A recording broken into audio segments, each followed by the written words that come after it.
Hello, good morning. Well, we are in lecture 2, hedging strategies using futures contracts.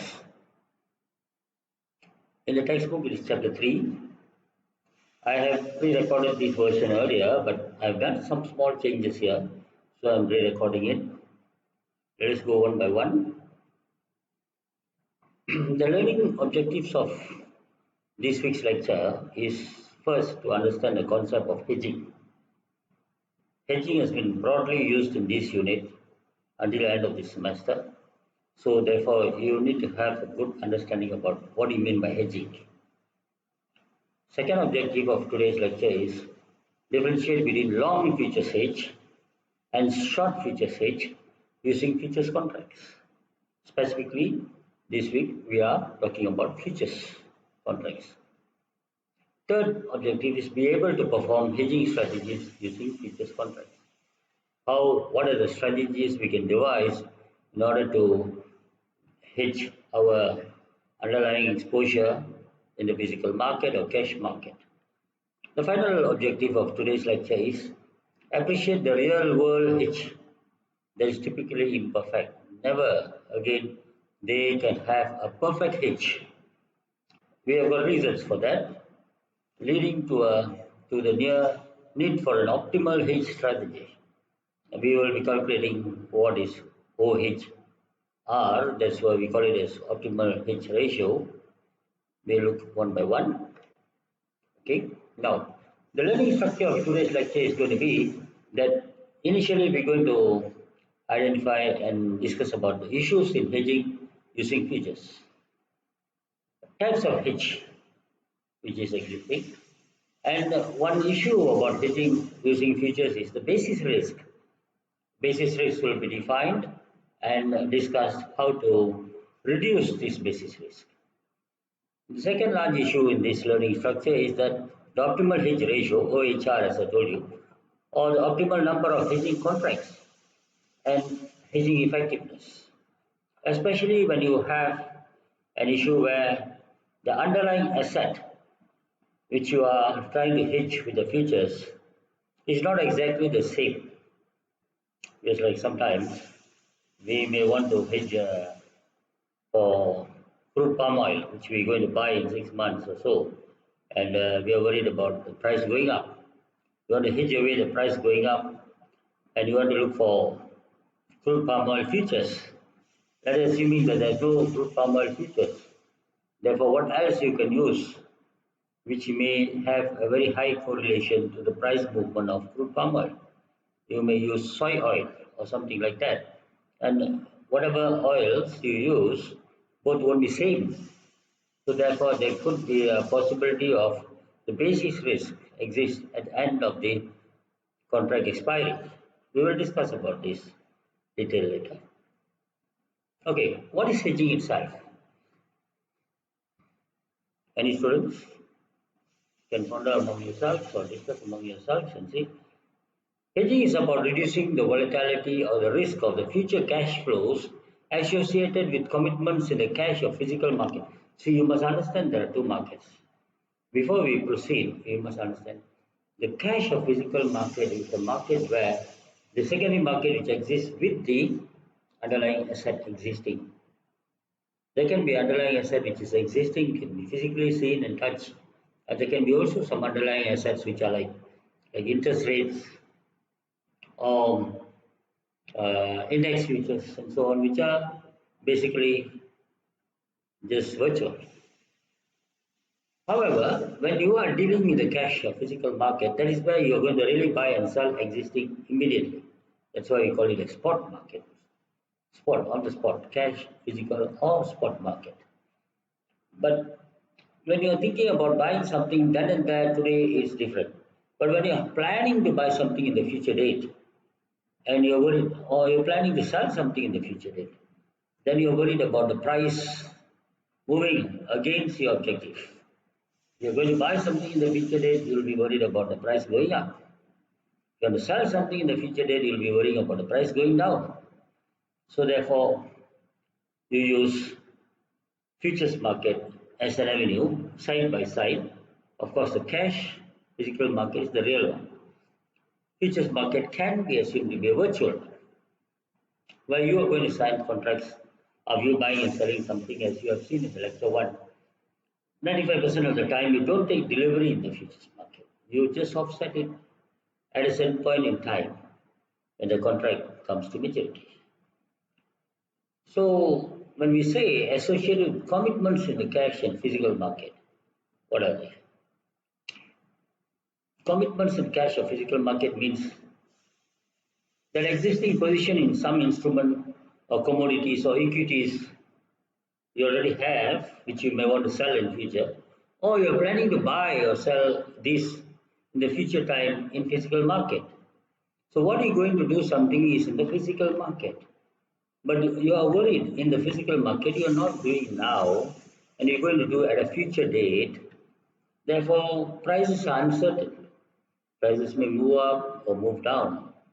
What is good for you? If you're buying something, the price is going to go down, then it's good for you. If you're going to buy something and the price go up, that is bad for you. Or if you're going to sell something and the price go up, it's good for you. If you want to sell something and the price goes down, that's bad for you.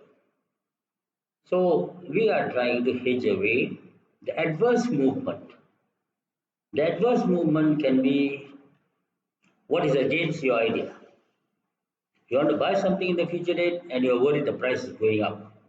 That is what we call the downside risk of the buyer. If you want to sell something and the price may go down, that is the downside risk of the seller. Must understand this word, downside risk. Downside risk is the risk which will affect you adversely. The concept is to take some position in the derivative contract. See, you have a position in the physical market. That means typically we say there is an exposure in the physical or cash market where you are already existing in or you are planning to do it. So therefore, you take a position in the futures market or derivative contracts that neutralizes the risk as much as possible. That if the price goes up in the cash market or physical market, between now and then, and you are in the futures market where you can sell it, you gain in the futures market, but you will be losing in the cash market. But a gain in the futures market can offset the loss in the physical market to neutralize the situation. That's what I mean by neutralizing the risk as much as possible. If you lose in the cash market, you will gain in the derivative market and vice versa. But if you're gaining in the cash market, certainly you'll be losing in the futures market because you are taking an opposite position there. Right? We will see later. In most of the cases, hedging involves the use of some financial derivatives like futures contracts or options contracts. Why do we call it as financial derivatives? Depends on what is the underlying. Because if the underlying is a commodity, then it's a commodity futures. But still, futures is cash settled. Options also most of the time is cash settled. Hedgers identify the risk factor and take a position in a derivative such as to benefit from the adverse movements of the underlying asset price in the physical market or cash market, or also can be said as spot market. Don't get confused here. Cash market, physical market, or spot market is one side. All are same. Futures market is another virtual market where you can buy or sell contracts based on the underlying which you are taking in the cash market or physical market. And this means that you are trying to do something opposite there, so which will counterweight. The word is counterweight. Counterweight the risk of losing something in the cash market or gaining something in the cash market. Okay. Example of hedging. I have taken a very good hypothetical example here. We will see later how it works. Farmers who want to lock in the price, they can sell the future crop. You see, the farmer has planted something now. Let's say he has planted 30,000 tomato plants.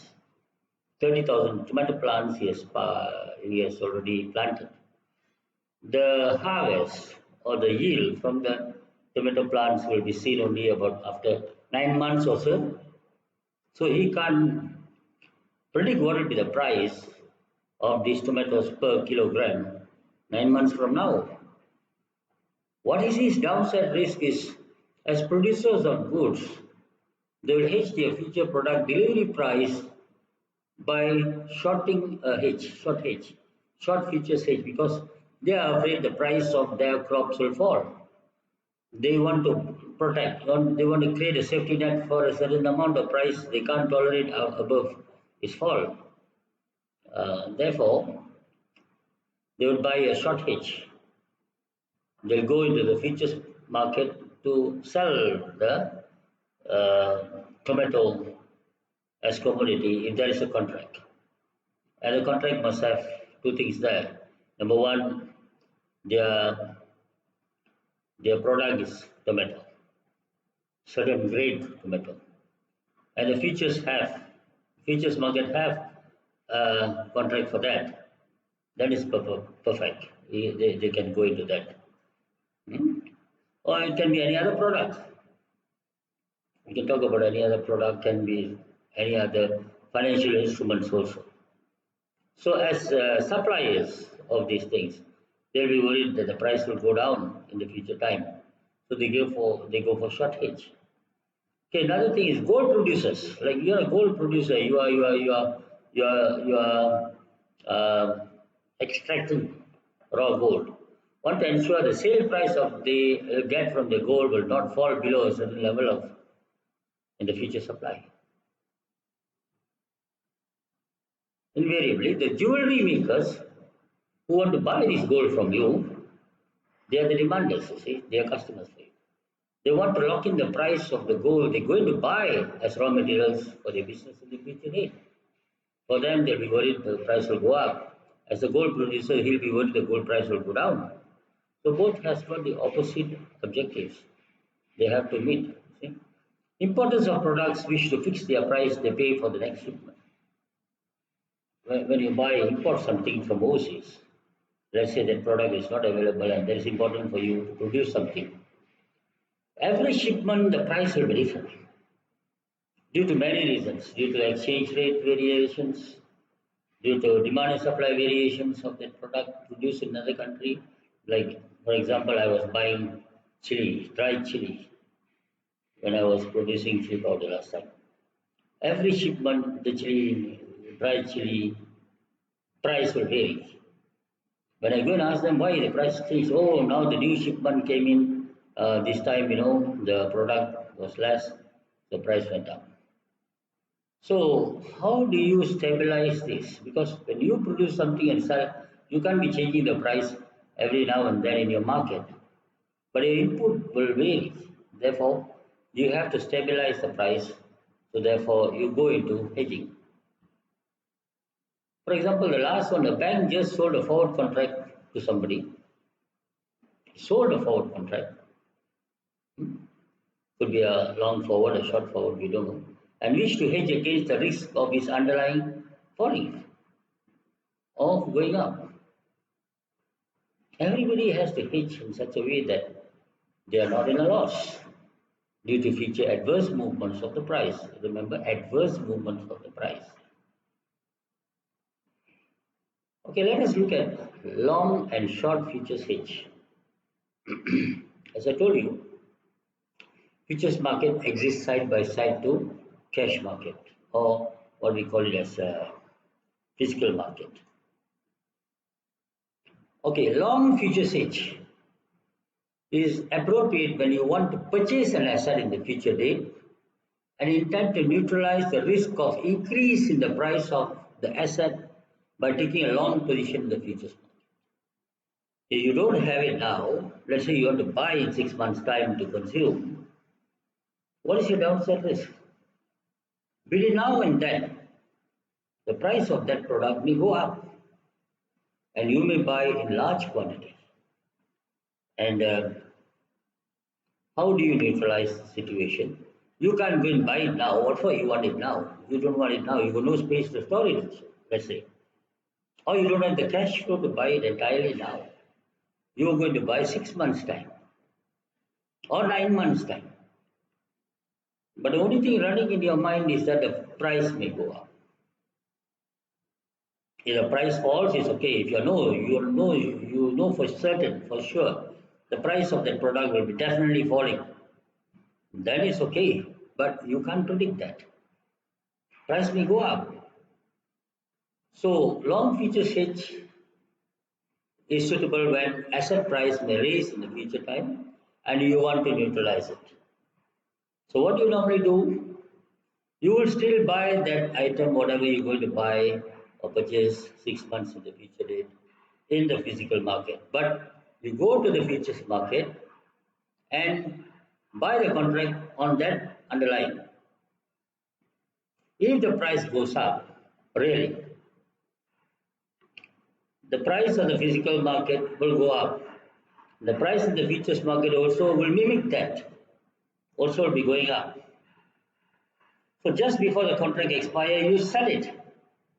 You buy it cheap and sell it higher. You make money there. But you here, physical market also, you want to buy something at a higher price than what it is now. But that difference can be offset by the profit you made in the futures market. You bring it over here and reduce the price.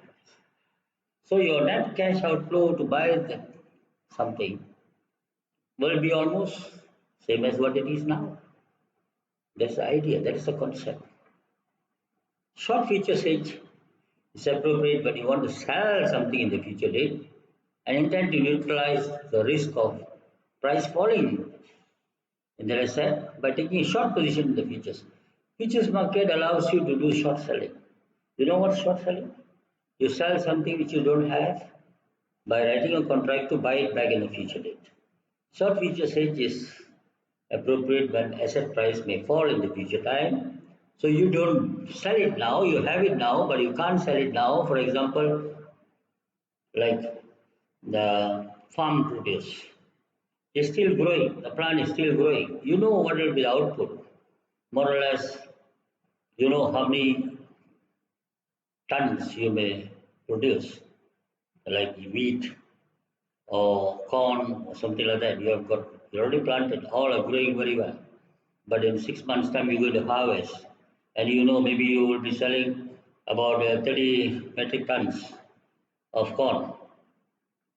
But you know the price today, but you can't sell it today because it's still growing. It's not mature yet to sell. But in 6 months' time, when it's ready to sell, you don't know the price. That's the problem here. What runs in your mind is you're going to sell, but you don't want the price to fall between what it is now and then. So if you want to neutralize that situation, you go into short futures. Of course, you're not selling the crop now, you're going to sell in the futures market. You go and buy a contract in the futures market. To sell this product, you go into short futures contract and you buy it back at the end of the contract or just before the contract expires, whenever you're going to need it. So you sell expensive right now. If the price has really fallen, you buy back cheaper, you make money. That money will be used to offset the loss you made in the futures, in the physical market. It's a good hypothetical example here. Assuming it is March 2020 now, it's not August. Let's say we are going back to the future. March 2020. A gold bullion manufacturer, you know gold bullions? Sometimes you can't sell raw gold, you make it the bullions and sell. Gold bullion manufacturer anticipates the need for 10,000 grams of raw gold in September 2020. His downside risk is that the gold price may increase by September 2020. He is thinking about it in March. I need it in September, 6 months later. But what happens if the price go up? Of course, price may go up. That he can't stop. Prices moving in the commodity market is something which is not in his control. But he can do something to neutralize that loss. So currently gold is priced at $990 per gram in the cash or physical market. You go and buy now, it's $990 per gram. And in the September futures contracts, It is priced at $1,000 per gram. This is what we call basis. The difference between the 990 and 1,000 is about $10. That $10 is the difference between the cash market and the futures, because futures price also flowed along with the cash market, but a little bit higher or lower than the cash market due to the demand and supply of that particular contract delivery. This is a September gold futures. They may have December gold futures. They may have next March gold futures also. So depending on the demand and supply of that specific gold futures contract, the price will vary. So each gold futures contract for a delivery, for all delivery months are 1,000 grams. So I told you futures market is highly specified. Specific number of grams will be in one contract. So here each gold futures contract has got 1,000 grams. And you need 10,000 grams. So how many contracts do you buy? 10,000 divided by 1,000 is 10 contracts. So gold bullion manufacturer can hedge the possible increase in the price of raw gold by going long in gold futures contract. He's going to go and buy. Okay, we see two scenarios here. Case 1 and case 2. In September, what will be the price of the gold? You are just assuming that the gold price may go up. But how much it will go up, you don't know. Whether it will go up or not also, you don't know. Whether it may go down, also you don't know. So you're just taking a precaution. You are moving into a precautionary activity or kind of a, action that you're going to protect the gold price. So case 1, assuming the gold price in September happened to be 900. Now it's 1,000 in the futures. Gold price in September, actually what happened is, why I didn't say whether it's in the futures or physical is, at the end of the contract in the futures, the price of the gold in the futures and in the physical market will converge at the end of the contract. Okay? So, we are dividing this into two markets. Can you see that? On my left, cash or physical market. That's the real market. On my right is the gold futures market. Okay, now March 2020. What do I do in the cash or physical market? Simply do nothing, because you're not going to buy now. You don't need it now. You don't even have the money now. Do nothing. Gold futures market, what do you do now? It's in March 2020. Long 10 September gold futures contract at $1 million per contract. Because why? 1,000 grams of $1,000 per gram. 1,000 is 1 million, and you are buying 10 contracts, $10 million. 1 million per contract. Total contract value will be $10 million. But of course, in futures market, the contract value is 10 million, but you are not going to pay 10 million right now. You're going to pay some premium, about 4% of it. Okay, that keep aside. Don't bring in the premium and settling day to day here right now. Keep that aside. Come into here. See, you have gone to long 10 September gold futures at 1 million per contract. Very important to know why is it 1 million per contract, because the contract specification is such that it is 1,000 grams in one contract, and currently in the futures market is 1,000 per gram. 1,000 times 1,000 is $1 million, one contract. Okay, you wait until September.